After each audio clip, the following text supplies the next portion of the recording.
Menurut gue pemain judi online di Indonesia itu mainin game yang paling paling yang kalau bisa, might as well lu punya duit, lu taruh di meja, lu bakar aja duitnya sekalian.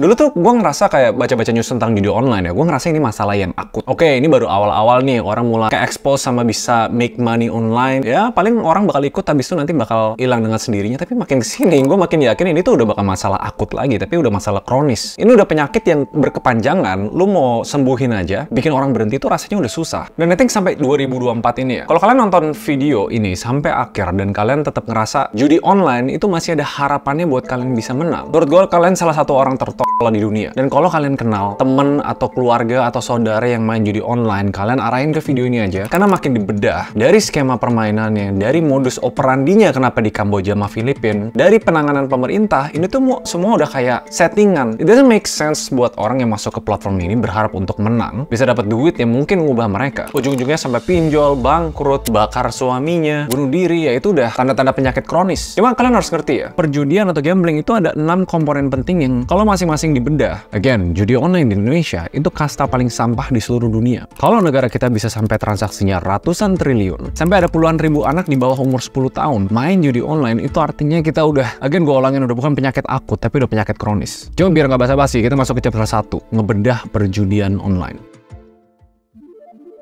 Kalian harus tahu perjudian itu tuh ada kastanya, dan 6 komponen ini kalian harus ngerti kalau kalian even consider atau lihat ads judi atau ngobrol sama teman apa kita coba. Cuma gue disclaimer dulu ya, gue sangat nggak rekomendasiin perjudian. Mau itu bahkan ke checklist dari 6 ini kasta paling tinggi semua. Cuma gue jelasin ini biar kalian ngerti tuh ada beberapa perjudian itu sebenarnya. Oke, gue ngerti kenapa orang judi di sini, dan ya udah terserah dia. Tapi kalau masuk sampai kasta judi online di Indonesia, ya again ini tolol. Jadi 6 komponen itu yang kalian harus perhatiin: regulated, unregulated, judi darat, judi online, for entertainment, for making money. Kita bahas bagian pertama dulu ya, regulated, unregulated.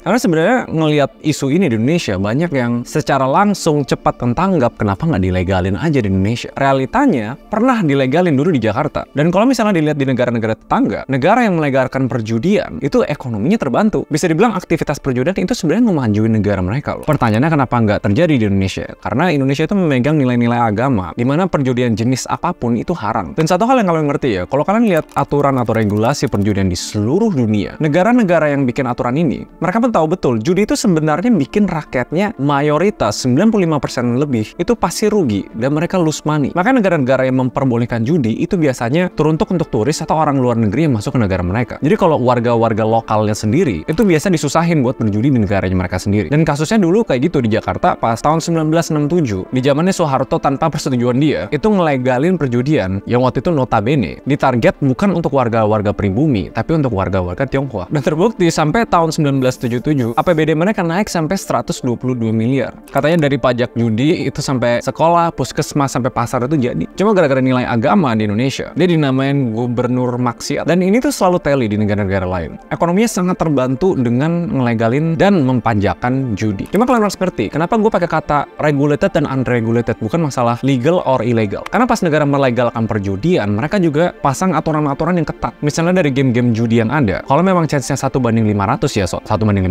Kalau misalnya pilih merah sama hitam, ya merah sama hitam. Bahkan di beberapa negara sampai dijagain kalau warga lokal yang pernah bangkrut itu nggak dikasih masuk ke kasino atau tempat judinya. Contoh di Singapura, kalau turis mau judi di sana bebas, free. Tapi warganya sendiri dikenain biaya dan disusahin. So komponen nomor 1, role negara buat step up dan ngejagain warga-warganya dari aturan-aturan ini, sekalian cuan dari turis yang mau spending untuk perjudian negara itu. Ya oke, udah jelas kastanya jauh lebih bagus. Kalau misalnya mau judi pun, judilah di tempat yang terregulasi. Nah kalau di Indonesia udah jelas-jelas segala jenis perjudian itu unregulated dan ilegal. So kalau kalian berjudi di sini itu udah minus point yang gede banget. Gak ada yang menaungi itu. Yang kita masuk ke komponen 2, judi darat dan judi online.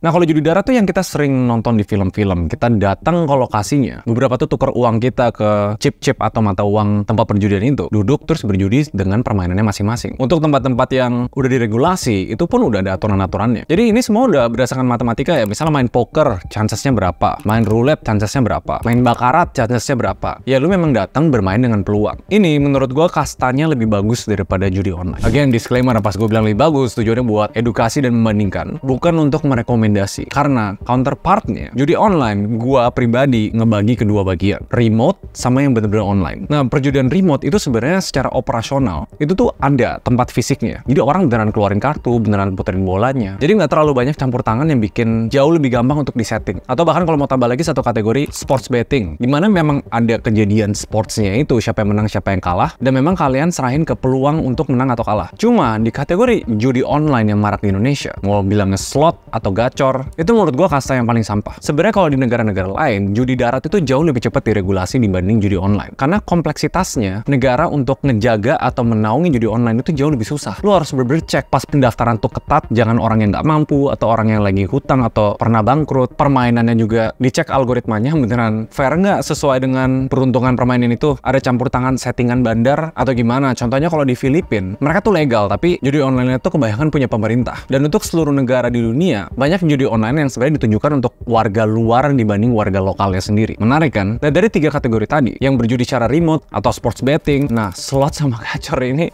menurut gue tuh nggak make sense. Pertama, judi online di Indonesia itu udah ilegal. Gak ada ngecek tuh atau ngeverifikasi ini sebenarnya jujur atau enggak nih. Emang ada chance-nya nggak orang buat menang. Dan ini permainannya slot atau gacor yang notabene sangat amat gampang untuk dimainin. Lu menang hari ini, kalau tiba-tiba dia nggak senang, dia bikin lu kalah ya lu nggak tahu. Again, ini buat edukasi ya. Seandainya ilegal pun, kalau judi darat yang bagi kartu gitu misalnya, atau muterin roulette, menang kalah ya sesuai peruntungan itu. Ini beda cerita ya, misalnya main poker kartunya ada kayak contekan atau gimana. Tapi kalau mainan seumumnya, ya benar sesuai dengan peruntungan permainannya. Tapi again, slot sama gacor itu tolol banget. Suka-suka mereka lu menang atau kalah sebenarnya. Yang lebih parah lagi, algoritmanya sangat amat memungkinkan dimanipulasi. Mereka nggak senang lu menang ya bikin lu kalah aja. Yang nyambung ke komponen ketiga yang bikin judi online di Indonesia itu permainan paling tolol. Karena orang berjudi itu sebenarnya ada 2 tujuan, untuk entertainment atau untuk making money. Nah, kalau kita rekap dari awal sampai akhir, tujuan negara ngeregulasi dan bahkan sistem regulasi atau aturannya itu memudahkan untuk orang luar yang berjudi dibanding warga lokalnya. Warga lokal tuh selalu disusahin. Dan kasta yang lebih tinggi yaitu judi darat. Kenapa di negara-negara yang bisa worse? Karena kebanyakan orang datang tahu mereka datang untuk entertainment. Dan ini real, gue ngomong sama temen gue, misalnya kenapa mereka secara nggak langsung itu betting sports. Dia bilang, oh ini karena untuk bikin seru ya, gue taruh duit juga, gue tahu duit hilang nggak apa-apa. Jadi pas nonton tuh lebih seru. Pas lu datang lu dapet thrillnya. Nah, orang-orang yang main di kasta entertainment, menurut gue lebih mending. Karena mereka tahu betul pas mereka masuk ke aktivitas judi, mereka hilang ya udah, mereka ada batas, mereka lebih bisa ngikutin. Nah, untuk orang-orang yang main di kasta making money, ini yang bahaya. Karena dari awal aja, ekspektasi orang biasa, orang sehari-hari, kita bilang 90% populasi yang masuk ke tempat judi, mau itu judi darat atau judi online, dengan harapan dan ekspektasi untuk making money aja udah salah. Statistik udah bilang kayak 90% lebih tuh udah pasti kalah. Dan kalau misalnya kita bandingin sama orang yang main untuk entertainment, orang yang mau cari duit itu mereka lebih invested secara emosional. Udah ilegal, udah online, udah harapannya salah. Kalau kita ngomong penyakit yang paling fatal itu satu kata itu, harapan. Mereka berharap bisa menang. Realitanya dari 2 komponen pertama aja udah sebenarnya dijegal. Jadi kalau seandainya mau berjudi pun masuklah dengan mindset ya udah untuk entertainment, duit hilang nggak apa-apa. Lo kayak gitu, lo bakal jauh lebih bertanggung jawab sama uang yang lo taruh untuk berjudi. Sekarang kita lihat, kalau dikombinasin antara 3 komponen itu ya, udah di Indonesia ilegal, gak ada nih yang ngejagain, gak ada yang ngeverifikasi ini bandarnya jujur atau enggak. Sports betting masih mending kan. Remote gambling masih mending, judi darat masih mending, judi online paling goblok. Ditambah kebanyakan orang nyari dengan harapan mereka bisa make money. Plus, bayangin ya, kalau orang datang buat entertainment dan ramainya judi darat ya, kalau misalnya di negara luar, ya orang jalan ke sana tuh sekali-sekali, mungkin seminggu, sebulan, bahkan beberapa bulan. Kalau judi online yang jadi ini epidemik dan penyakit kronis di Indonesia, lu bangun buka HP bisa judi, makan siang nyebat lu bisa judi, sore habis selesai nganter ngojol lu bisa judi, malam sebelum tidur lu bisa judi. Itu tuh udah jadi level parasit loh. Jadi sebenarnya ngerti kan kenapa dari 6 komponen ini kita tuh main game yang paling goblok yang pernah ada di seluruh dunia. Masih mau bilang kerabat atau keluarga bisa make money dari judi online. Stupid sih menurut gua. Cuma kita langsung ke konklusi, Indonesia harusnya ngapain? Kalian harusnya ngapain? Sebenarnya udah clear ya, ada spesifik modus operandi yang dijalanin sama bandar-bandar judi online, sampai banyak warga Indonesia mengungsi ke negara Kamboja dan Filipina untuk ngerunning dark operations mereka. Kenapa ke sana? Karena sebenarnya 2 negara itu nggak strict bikin aktivitas judi online itu 100% ilegal. Ada yang masih grey, ada yang oke tapi regulated. Dan kenapa harus beroperasi di sana? Karena untuk sampai orang-orang yang bisa disidak, mereka harus ngelakuin double criminality, yaitu salah di Indonesia dan salah di negara itu juga. Well, technically mereka udah checklist salah di Indonesia. Karena orang manapun yang beroperasi atau memberikan layanan judi online Indonesia itu udah fix ilegal. Cuma di Kamboja sama Filipina itu agak unik. Bayangin ya, 60% itu lebih dari setengah tenaga kerja Indonesia di Kamboja itu kerjanya di judi online. Dan ini angkanya nambah terus ya, karena nggak bisa terdaftar secara legal. Pekerja TKI di Kamboja itu 17 ribuan. Padahal orang yang tinggal di sana itu 73 ribuan WNI. Jadi udah clear sebenarnya itu hidden operationsnya mereka. Buat buru-buru yang mau kerja di judol, mereka tuh sampai dikasih tiket pesawat, tempat tinggal, uang makan, dan digaji. Walaupun sebenarnya menurut gua agak kecil ya. Karena mostly buru-buru ini tuh lulusan cuma SD atau SMP. Jadi ini sebenarnya udah lumayan oke. Mereka tuh sampai dibagi 6 kerjaan. Pencari rekening, streamer, marketing, customer service, tim deposit, sama tim withdraw. Nah, ini yang paling unik tuh pencari rekening. Ini yang kenapa gue bilang warga Indonesia tuh sebenarnya mendukung untuk terjadinya perjudian online ilegal ini. Karena untuk bisa menampung segitu banyak uang ilegal, transaksi yang segitu luar biasa gede. Kalau misalnya nih, gue running operations, terus gue pakai rekening gue terus, ya gampang dong gue ketangkep. Jadi mereka tuh harus beroperasi dengan rekening yang banyak banget. Tapi nggak mungkin dong bikin rekening segitu banyak dari karyawan mereka hire. Caranya jual beli rekening. Jadi masyarakat sehari-hari misalnya kayak tukang di mana suruh buka rekening di bank mana, terus mereka beli rekening itu. Kisaran harganya juga cuma 500 sampai 5 juta. Dan ini marak banget, udah sampai 12.000 rekening yang ditangkap, apalagi yang belum ditangkap. Itu cara mereka ngelak-ngelak. Jadi step 1 menurut gue gini ya, edukasi ini tuh harus selalu dilakuin. Orang udah harus tahu kayak perjudian online di Indonesia itu kasta pemainan yang paling sampah. Orang udah mulai harus tahu modus operandinya tuh apa. Kalau ditawarin buat jual beli rekening, ya mendingan jangan, karena itu bakal dipakai buat judi online gitu misalnya. Sama gue mau nggak mau nih, kalau misalnya ada siapa nih yang harus gue salahin, nomor 1 sebenarnya yes and no, yaitu warganya sendiri kenapa mereka kejebak. Cuma gue ngerti ya, kita negara berkembang di mana mayoritas dari negara kita itu masyarakatnya middle to low class dari segi pendidikan, ekonomi. Jadi in a way kalau ada orang yang pinter banget mau ngibulin mereka untuk ngelakuin sesuatu, sebenarnya mereka paling susceptible. Jadi kalau gue bilang goblok atau tolol, gue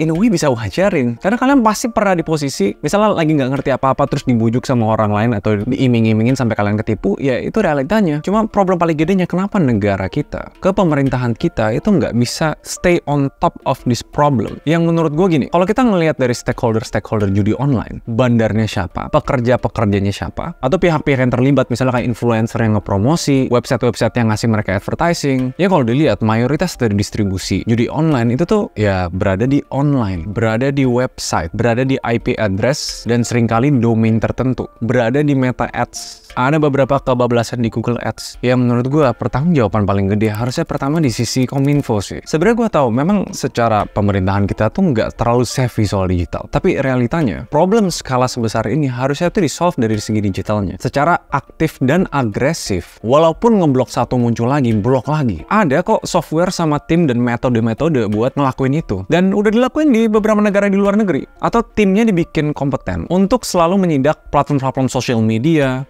website, blog, dan jenis-jenisnya yang masih ngebolehin nge-ads ke Indonesia. Bukan yang alasan terakhir, lo itu kan terserah community guidelines per platform. Menurut gue sih itu pernyataan yang bahasa halusnya nggak make sense. Good newsnya memang sebenarnya udah dibentuk atau sudah diinisiasi adanya satgas yang lebih gercep, lebih inisiatif untuk memerangi masalah judul ini. Cuma gue sangat amat berharap ya, sangat amat berharap gak ada udang di balik batu atau gak ada kejadian paket kiri paket kanan di mana beberapa operasional judi online ini bisa berjalan. Apakah itu memungkinkan? Well, katanya kan nothing's impossible. In the meantime, ini sama kayak dilema sektor publik sama sektor swasta. Sektor swasta, gue sebagai content creator atau company, media, atau kalian sendirilah sama teman, kerabat, atau keluarga, spread awareness ini. It doesn't make sense. Dan ini menurut gue kedepannya ya bakal cuma makin membawa penderitaan. Doesn't make sense. Gue ulangin lagi ya, pertama udah ilegal, nggak ada yang ngejagain. Kedua, kasta permainan judi paling sampah. Ketiga, kebanyakan orang Indonesia tuh main buat make money. Cuma menurut kalian gimana? Apa masih ngerasa ini problem yang masih akut, bukan problem yang udah kronis? Yang bikin sedih tuh yang kena soalnya di orang-orang kalangan bawah.